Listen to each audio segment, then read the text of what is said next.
सभी को शुभ प्रभात। मेरा नाम नवनीत कौर है। मैं रेनबो पब्लिक स्कूल हुसैनपुरा में 9वीं कक्षा की छात्रा हूँ।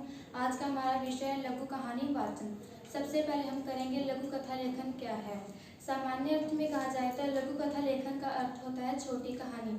लघु का अर्थ होता है छोटा और कथा का अर्थ होता है कहानी। यानी आप एक ऐसी कहानी लिखते हैं जो आकार में छोटी हो लेकिन उसकी मूल भावना को बरकरार रखते हुए लेखक को अपनी बात कहने की आज़ादी भी देता है। आगे, लघु कथा लेखन लिखने के लिए सबसे महत्वपूर्ण क्या है। जब भी आप लघु कथा लेखन लिखें तो ये याद रखें कि लघु कथा ना ही ज़्यादा लंबी होनी चाहिए और ना ही ज़्यादा छोटी होनी चाहिए। कहानी का आरंभ आकर्षक और प्रभावशाली होना चाहिए जिससे पढ़ने वाले का मन उसमें लगा रहे। कहानी को दिलचस्प बनाए और प्रभावशाली बनाए। कहानी की भाषा सरल और प्रभावशाली होनी चाहिए। कहानी के शब्द ना ही ज़्यादा लंबे होने चाहिए और ना ही ज़्यादा कठिन होने चाहिए।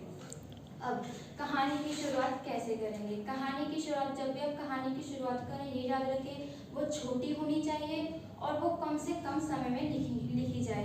हो सके तो उसे दिलचस्प बनाएं, उसमें ड्रामा बनाएं, उसमें सस्पेंस डालें, उसमें उसकी जो भाषा है वो सरल बनाए और प्रभावशाली बनाए और कोशिश कीजिए अंत में प्रेरणा डालने की। अब हमें संकेत बिंदु देंगे, उसकी मदद से हम अपनी कहानी बनाएंगे। सबसे पहले मैं दिया है आलसी लड़का, संकेत बिंदु पैसों से भरा एक थैला, बिना प्रयास के इतने सारे पैसे, व्यर्थ खर्च, कार्य करने की कोई आवश्यकता ही नहीं है, कद्र और उपयोगिता। हमें इसमें एक लड़के की बात बताई है लेकिन हमें इसमें नाम नहीं बताया। नाम हम खुद से भी ले सकते हैं और इसका मतलब ये है कि जो बुक में दिया है वही हमने करना, हम अपने आप से भी बना सकते हैं।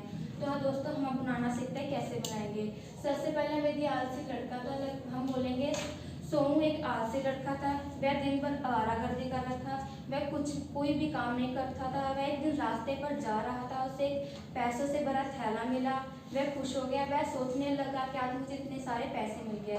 वह इन पैसों से व्यर्थ खर्च करने लगा। कभी उससे कपड़े खरीदता था, कभी उससे मिठाई खरीदता था और अन्य सामान खरीदता था।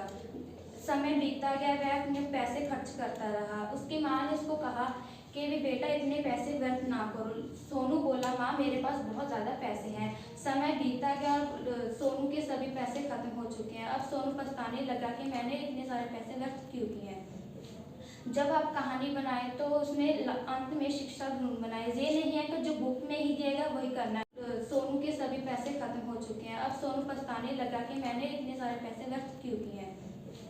जब आप कहानी बनाएं तो उसमें अंत में शिक्षा ढूंढ बनाए। ये नहीं है कि जो बुक में ही दिएगा वही करना है। आप कहानी को पढ़ो, फिर से पढ़ो उसमें क्या दिया गया है, फिर आप उसमें शिक्षा बनाएं। तो इसका शिक्षा है अब पछताने का क्या पता जब चिड़िया चुग गई खेत।